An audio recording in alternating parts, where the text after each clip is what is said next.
Hello friends, स्वागत है आप लोग का एनसीईआरटी जोन में। इस पर्टिकुलर वीडियो सीरीज में हम एनसीईआरटी का चैप्टर वाइज डिस्कस कर रहे हैं। ये फोर्थ चैप्टर है जिसका नाम है स्ट्रक्चर ऑफ द एटम। पिछले चैप्टर में हमने क्या किया, एटम एंड मॉलिक्यूल्स डिस्कस किया था। उससे पहले हम क्या देखा था कि मैटर जो हमारे आसपास है वो प्योर है कि नहीं। उससे पहले जो मैटर हमारे सराउंडिंग में है उसके बारे में डिस्कस किया था। ये फोर्थ चैप्टर है। इसमें क्या क्या डिस्कस करेंगे, सबसे पहले कोई मैटर है उसके पास जो चार्ज पार्टिकल होता है वो कौन कौन होता है, इलेक्ट्रॉन और प्रोटॉन। इलेक्ट्रॉन को किस एक्सपेरिमेंट से पता किया गया था, किसने पता किया था, प्रोटॉन को किसने डिस्कवरी किया, ये सब डिस्कस करेंगे। उसके बाद हमें ये तो पता चल गया कि एटम के अंदर इलेक्ट्रॉन एंड प्रोटॉन है, बट अरेंज कैसे हैं, कैसे अरेंज किया गया है इलेक्ट्रॉन एंड प्रोटॉन को, उसके हम कुछ मॉडल देखेंगे। सबसे पहले थॉमसन है, उसके बाद रदरफोर्ड मॉडल है और ये डिस्कस करेंगे। उसके रदरफोर्ड मॉडल में दिक्कत क्या आ गई थी, फिर बोर का एटॉमिक मॉडल डिस्कस करेंगे। सेल क्या होता है वो डिस्कस करेंगे। ऑर्बिट में इलेक्ट्रॉन कैसे डिस्ट्रीब्यूट होता है उसकी बात करेंगे। वैलेंसी तो हम कल ही पिछले वीडियो में भी डिस्कस किए थे। Atomic number, mass number, isotope और आइसोबार के बारे में डिस्कस करेंगे। तो चलिए शुरू करते हैं। सबसे पहले इलेक्ट्रॉन का जो डिस्कवरी किया गया था एक एक्सपेरिमेंट से किया गया था। कैसे किया गया था वो हमें समझने की ज़रूरत नहीं, वो 11th की किताब में समझा जाता है। तो बस समझ लो कि एक एक्सपेरिमेंट है, कैथोड रेज का एक्सपेरिमेंट है। उसके कारण हमको पता लगा इलेक्ट्रॉन के बारे में। कैथोड रे कैसे मूव करता है, स्ट्रेट लाइन मूव करता है। उसके पास अपना कोई मैकेनिकल एनर्जी होता है और उसके पास जो निगेटिव चार्ज पार्टिकल रहता है उसको बोलते हैं इलेक्ट्रॉन। तो इलेक्ट्रॉन क्या है, एक देखो हमने देखा था एटम। एटम के अंदर तीन चीज, एक है इलेक्ट्रॉन, दूसरा है प्रोटॉन, तीसरा न्यूट्रॉन। तो प्रोटॉन और न्यूट्रॉन हमने क्या देखा था, बीच में न्यूक्लियस पे होता है और चारों तरफ जो मूव करता है उसको बोलते हैं इलेक्ट्रॉन। रिप्रेजेंट कैसे करते हैं, ई पे पावर चार्ज -1। वो इलेक्ट्रॉन का मास कितना होता है, वन इलेक्ट्रॉन का मास 9.11 इंटू 10⁻³ kg होता है। और चार्ज कितना है, -1.6 इंटू 10⁻19 कूलम। तो चार्ज का यूनिट आपको पता है ना, कूलम होता है। तो ये है इलेक्ट्रॉन की बात की गई। तो अगर आपसे तीन चीज याद रखना है, इलेक्ट्रॉन की खोज पूछा जाए तो आपको बताना है जे थॉमसन। उसके बाद प्रोटॉन की डिस्कवरी पूछा जाए तो गोल्डस्टीन। और सबसे पहले इलेक्ट्रॉन थॉमसन, प्रोटॉन गोल्डस्टीन और न्यूट्रॉन पूछा जाए तो याद रखा चैडविक। TGC, थॉमसन, गोल्डस्टीन और चैडविक।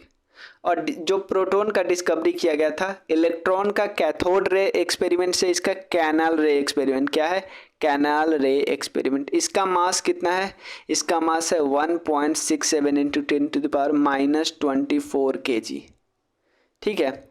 प्रोटॉन जो होता है 1840 गुना ज़्यादा हेवी होता है इलेक्ट्रॉन से। इलेक्ट्रॉन से ज़्यादा हेवी होता है प्रोटॉन। और प्रोटॉन पे चार्ज यही होता है, बस क्या होता है यहाँ पे जो चार्ज होता है ये प्लस होता है, वो माइनस होता है, याद रखिएगा। इलेक्ट्रॉन का ऑलमोस्ट 1840 गुना ज़्यादा वजन होता है प्रोटॉन में। अब हमने ये तो देख लिया इलेक्ट्रॉन है प्रोटॉन है। तो एटम में अरेंज कैसे, तो सबसे पहले एक मॉडल दिया गया था, थॉमसन मॉडल का है। उसने सिंपल ये बोला था कि पूरा जो चार्ज है ना, पॉजिटिव चार्ज पूरे में बटा हुआ है, स्प्रेड है, पॉजिटिव चार्ज पूरे में बटा हुआ है। बट कहीं कहीं पे जैसे एक तरबूजा होता है, तरबूजा में बीज कहीं कहीं होता है ना, उसी तरह आपको इलेक्ट्रॉन मिलेगा कहीं कहीं पे। बाकी पूरा में क्या है, पूरा में प्लस प्लस चार्ज है और बीच बीच में आपको minus minus minus minus charge मिलेगा। इसको बोलते हैं थॉमसन का प्लम पुडिंग मॉडल। थॉमसन का मॉडल समझ गए। तो इसने और क्या बोला है, इसने बोला है कि पूरे पूरे में पूरा पॉजिटिव चार्ज है, आपको कहीं कहीं क्या मिलेगा, निगेटिव चार्ज मिलेगा। और ये ऑलमोस्ट यूनिफॉर्म बोला, और ये भी साथ में बोला कि जितना पॉजिटिव चार्ज है उतना ही निगेटिव चार्ज मिलेगा, ताकि दोनों को ऐड करने पे हमेशा जीरो हो। तभी हम क्या बोल सकते हैं, एटम को न्यूट्रल बोलते हैं। तभी हम एटम को क्या बोलते हैं, न्यूट्रल बोलते हैं कि एटम पे कोई चार्ज नहीं है। इसका मतलब जितना निगेटिव चार्ज है उतना ही पॉजिटिव चार्ज है। बट इसमें कई सारी कमियां हैं। ठीक है ना, उस कमी को दूर करने के लिए, क्योंकि इसने क्या बताया, इसने बताया न्यूट्रल एटम के बारे में। अगर एटम पे चार्ज हो यानी कुछ कमियां थी तो उस कमी को दूर करने का कोशिश ने किया रदरफोर्ड के मॉडल ने। रदरफोर्ड को क्या बोला जाता है, फादर ऑफ न्यूक्लियर फिजिक्स बोला जाता है। क्या बोला जाता है, फादर ऑफ न्यूक्लियर फिजिक्स।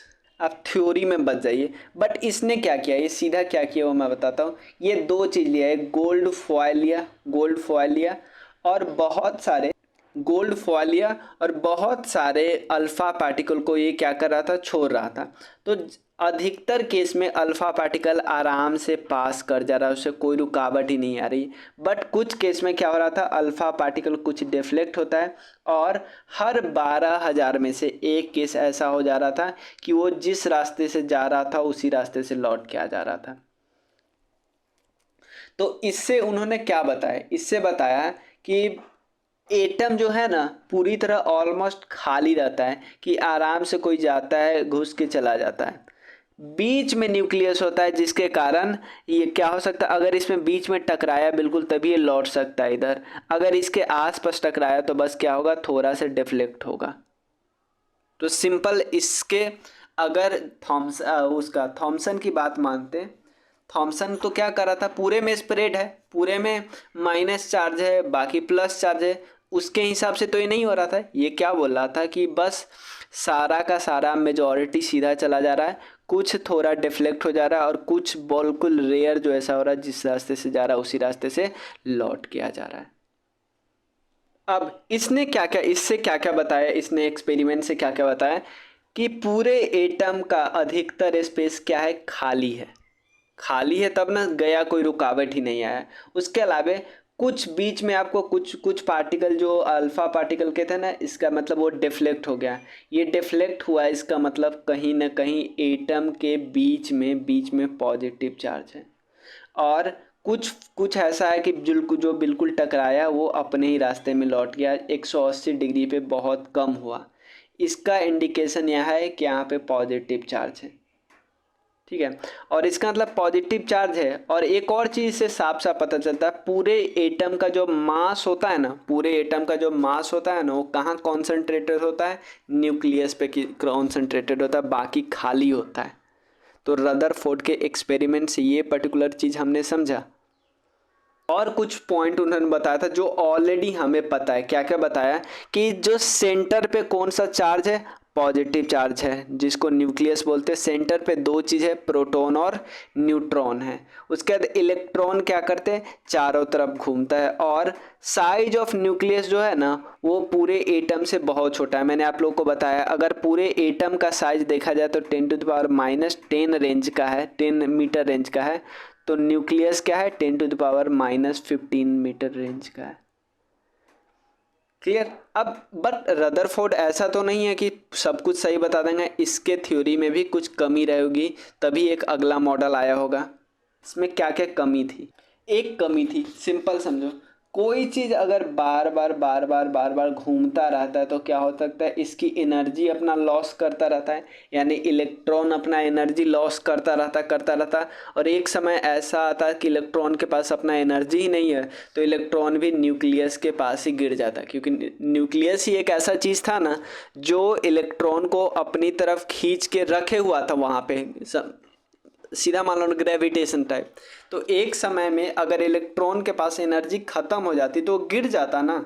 लेकिन ऐसा कभी होता है कि इलेक्ट्रॉन न्यूक्लियस पे आ जाता है, ऐसा नहीं हो सकता है। इस पर्टिकुलर चीज़ को ये रदरफोर्ड एक्सप्लेन ही नहीं कर पा रहा था। और रदरफोर्ड ये भी नहीं एक्सप्लेन कर पा रहा था कि इतना स्टेबल क्यों रहता है कोई एटम, क्योंकि स्टेबल नहीं रहना चाहिए ना। कोई चीज़ अगर घूम रहा है तो उसकी एनर्जी ख़त्म होनी चाहिए, तो स्टेबिलिटी कम नहीं चाहिए ना। ऐसा क्यों होता है कि वो स्टेबिलिटी उसका मेंटेन रहता है। क्लियर। तो रदरफोर्ड के बारे में जो जो कमी है वो भी हमने डिस्कस कर लिया। सबसे पहले उसने गोल्ड फॉयल का एक्सपेरिमेंट किया था और बताया था कि पूरा एटम एम्प्टी रहता है, कोई रोक टोक नहीं है, बीच में सेंटर पे पॉजिटिव चार्ज रहता है, जिसके कारण 180 डिग्री पे अगर अल्फ़ा पार्टिकल मारते हैं तो 180 डिग्री पे वो लौट जाता है। उसके बाद इसी पॉइंट को कंक्लूड करते हुए उसने क्या क्या बताया कि जो साइज ऑफ एटम है और साइज ऑफ न्यूक्लियस है, न्यूक्लियस का साइज बहुत छोटा है, एटम का साइज बहुत बड़ा है। रिस्पेक्टिवली। और उसके अलावा बोला कि इलेक्ट्रॉन चारों तरफ मूव करता है, तो फिर इसमें कमी लोगों ने निकालनी है कि कैसे इलेक्ट्रॉन मूव कर पाता है चारों तरफ, इलेक्ट्रॉन की एनर्जी लूज क्यों नहीं होती है, लूज होती है तो उसके बाद वो न्यूक्लियस पे ही क्यों नहीं गिर जाता है, तो इसकी कमी भी हमें पता चल गई। देखो रदरफोर्ड में जो कमी थी, देखो थॉमसन में कमी थी और रदरफोर्ड ने जाहिर किया, ठीक किया। रदरफोर्ड में जो कमी थी उसको बोर्स मॉडल ठीक करेगा। और क्या करेगा, उससे पहले हम बस समझ लेते हैं न्यूट्रॉन की डिस्कवरी किसने की थी, चैडविक ने। मास ऑफ न्यूट्रॉन कितना होता है, 1.6 इंटू 10⁻24 और चार्ज 0 होता है, ठीक है ना, कोई चार्ज नहीं होता और मास इसका नियरली इक्वल टू प्रोटॉन के बराबर होता है। बोर्स का एटॉमिक मॉडल क्या बोलता है, ये सबसे पहले एक चीज बोला कि भाई इलेक्ट्रॉन कहीं भी नहीं घूम रहा है, हम ये मान के चले कि इलेक्ट्रॉन चारों तरफ घूम रहा है, लेकिन इलेक्ट्रॉन का एक ऑर्बिट फिक्स है। ऑर्बिट ऐसा ऑर्बिट फिक्स है जहाँ पे वो अपना एनर्जी लूज ही नहीं करता है। हमने अभी ना देखा कि कोई चीज़ घूम रहा है इसका मतलब वो एनर्जी लूज कर रहा है, बट इलेक्ट्रॉन एनर्जी लूज ही नहीं कर रहा है। लूज ही नहीं करेगा तो गिरेगा न्यूक्लियस पे कैसे।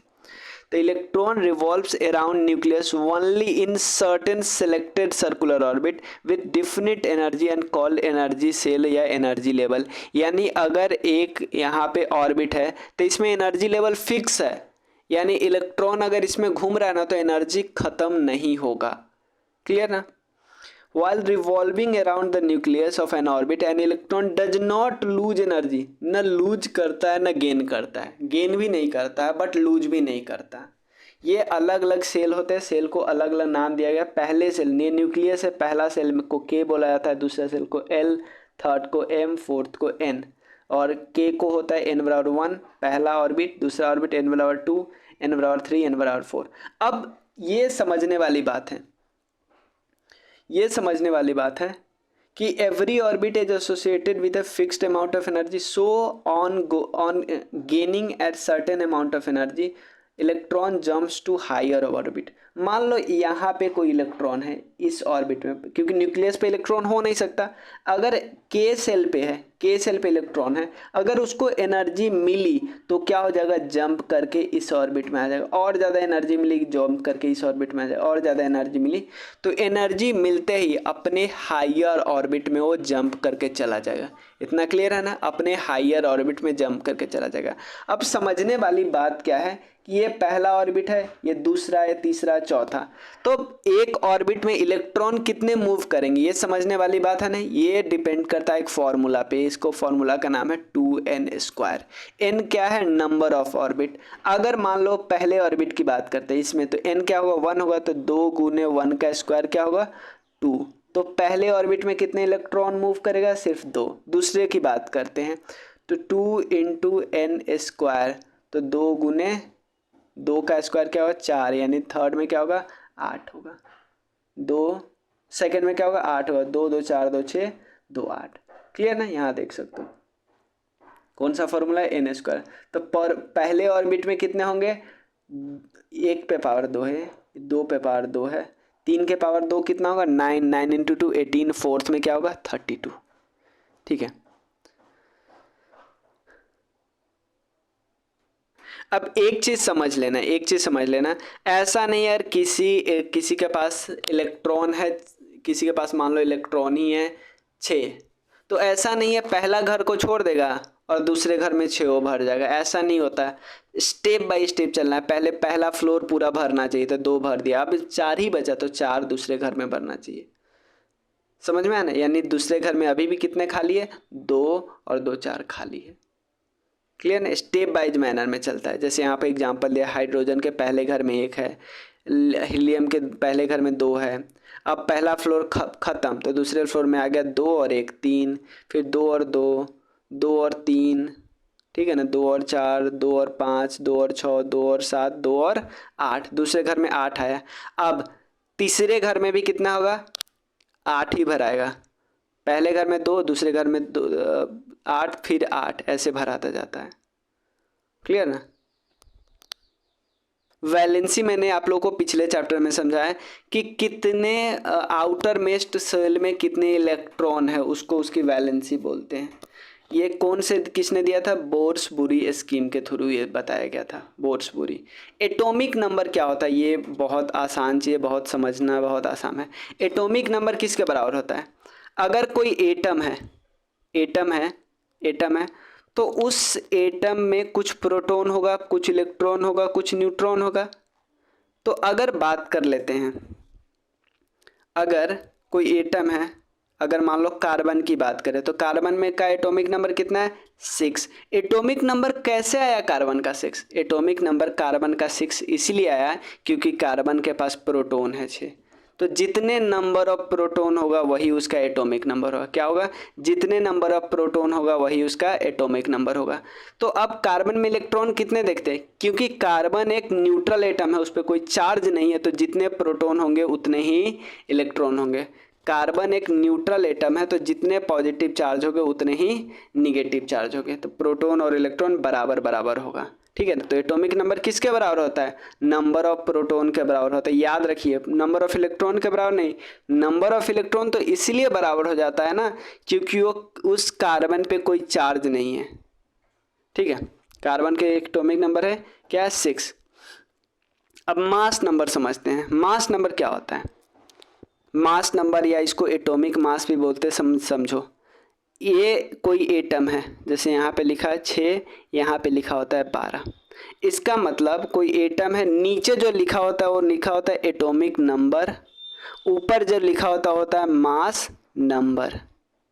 सिंपल। तो एटॉमिक नंबर किसके बराबर होता है? नंबर ऑफ प्रोटॉन के। मास नंबर किसके बराबर होता है? प्रोटॉन प्लस न्यूट्रॉन के बराबर। प्रोटॉन प्लस न्यूट्रॉन, कहीं पे इलेक्ट्रॉन का कॉन्सेप्ट ही नहीं है। समझ में आया? एटॉमिक नंबर किसके बराबर होता है? नंबर ऑफ प्रोटॉन के। मास नंबर किसके बराबर होता है? Number of proton plus neutron के बराबर होता है। जैसे एग्जांपल ले लेते हैं, हाइड्रोजन के 3 रूप है, हाइड्रोजन के 3 आइसोटोप हैं। आइसोटोप का मतलब क्या होता है समझ लेते हैं पहले। आइसोटोप का सिंपल मतलब समझ लीजिए, हाइड्रोजन के 3 रूप है। एक में ये हाइड्रोजन है, हाइड्रोजन के 3 रूप कौन कौन है? एक है जिसको प्रोटियम बोलते हैं, ड्यूटेरियम और ट्रिटियम। क्या है? प्रोटियम, ड्यूटेरियम और ट्रिटियम। समझो, हाइड्रोजन का एटॉमिक नंबर भी एक, मास नंबर भी एक। इसको क्या बोलते हैं? प्रोटियम। इसको डिनोट ऐसे करते हैं। और ड्यूटेरियम क्या बोलते हैं? हाइड्रोजन का मास एटॉमिक नंबर एक बट मास नंबर कितना है? 2, तो इसको ड्यूटेरियम बोलते हैं। हाइड्रोजन का atomic number 1 but mass number 3 है, उसको क्या बोलते हैं? ट्रिटियम बोलते हैं। तो अब मुझे बताओ, हाइड्रोजन का एटॉमिक नंबर 1 मास नंबर 1, क्या इसमें नंबर ऑफ न्यूट्रॉन कितने हैं? नंबर ऑफ न्यूट्रॉन 0 है।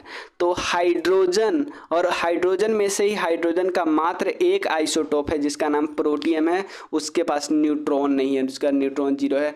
बाकी कोई ऐसा एटम ही नहीं है जिसके पास न्यूट्रॉन ना हो। यहाँ पे भी न्यूट्रॉन कितने हैं? क्योंकि ये ऊपर वाला किसके बराबर होता है? प्रोटॉन प्लस न्यूट्रॉन के बराबर होता है। प्रोटॉन 1 है तो न्यूट्रॉन 1 होगा, तब ना 1 और 1 2। यहाँ पे न्यूट्रॉन कितना होना चाहिए? 2 होना चाहिए, तभी तो प्रोटॉन 1 + 2 3 हो गया। क्लियर? आइसोटोप का सिंपल मतलब समझे, नीचे वाला सेम है, यानी एटॉमिक नंबर सेम है। एटॉमिक नंबर किसके बराबर होता है? नंबर ऑफ प्रोटॉन के बराबर होता है। मास नंबर किसके बराबर होता है? Number of proton plus number of neutron के बराबर होता है। तो आप मुझे बताओ, मैं आपसे एक चीज़ पूछता हूँ कि अगर कोई एटम है, जैसे सोडियम, सोडियम ने अपना एक इलेक्ट्रॉन लूज कर दिया, क्या इसका मास नंबर या एटॉमिक नंबर पे कोई फर्क पड़ेगा? कोई फर्क नहीं पड़ेगा, क्योंकि एटॉमिक नंबर और मास नंबर के फॉर्मूला में इलेक्ट्रॉन आता ही नहीं है। क्योंकि एटॉमिक नंबर क्या है? Number of proton. तो भाई इसके पास नंबर ऑफ प्रोटॉन तो 11 है ही, इलेक्ट्रॉन एक कम के 10 हो गया, तो प्रोटॉन पे कोई फर्क ही नहीं पड़ा। तो नंबर ऑफ प्रोटॉन 11 है, तो एटॉमिक नंबर अभी भी क्या होगा? 11 होगा। मास नंबर इसका कितना होगा?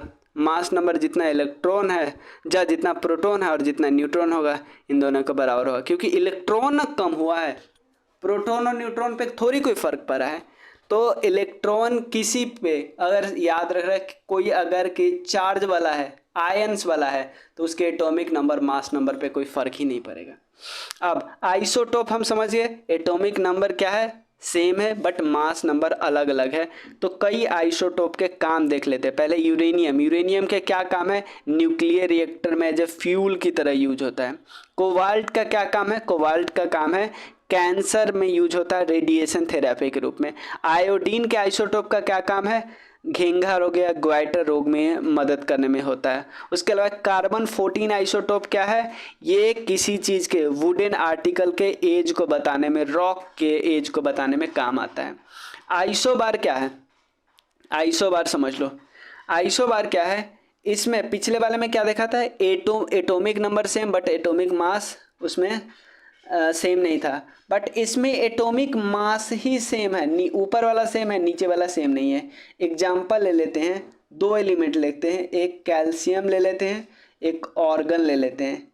इसका एटॉमिक नंबर 20 है और इसका एटॉमिक नंबर 18 है, बट दोनों का मास नंबर देखोगे तो 20 ही है। समझ में आया, कैल्शियम है, कैल्शियम है, इसका एटॉमिक नंबर 20 है और उसका एटॉमिक नंबर 20 है बट मास नंबर 40 है। उसके अलावा ऑर्गन, ऑर्गन का एटॉमिक नंबर 18 है बट मास नंबर यानी एटॉमिक मास 40 ही है। टॉप दोनों का सेम है, टॉप दोनों का सेम है तो उसको क्या बोलते हैं, आइसोबार। आइसो टॉप सेम है यानी मास नंबर सेम, यानी इसमें मास नंबर सेम।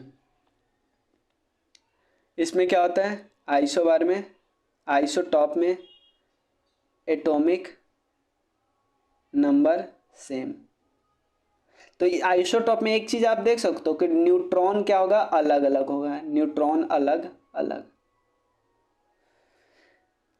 कार्बन के भी तो 3 आइसोटॉप है हाइड्रोजन की तरह, एक है 612, एक है 613, एक है 614। तो इसके पास न्यूट्रॉन है 7, 6 न्यूट्रॉन 6, इसके पास न्यूट्रॉन 7, इसके पास न्यूट्रॉन 8। वो अलग बात है, ये इसका और इसका परसेंटेज इन्वायरमेंट में काफ़ी कम है, मेजॉरिटी यही मिलता है, इसलिए हम C12 की बात करते रहते हैं हमेशा। बट कार्बन के आइसोटोप है 3। क्लियर ना। तो इस वीडियो में इतना ही है। ये दो जो थर्ड और फोर्थ वीडियो था ना, चैप्टर था ना, काफ़ी छोटा था। अब हमें डिस्कस करना है ये 5th चैप्टर और 6th चैप्टर जो मोस्ट इम्पॉर्टेंट चैप्टर है। 4th 5th 6th 7th ये मोस्ट इम्पॉर्टेंट चैप्टर है क्योंकि ये बायोलॉजी है और इसको समझना है अच्छे से। ठीक है, तो मिलते हैं नेक्स्ट वीडियो में, तब तक के लिए थैंक यू सो मच।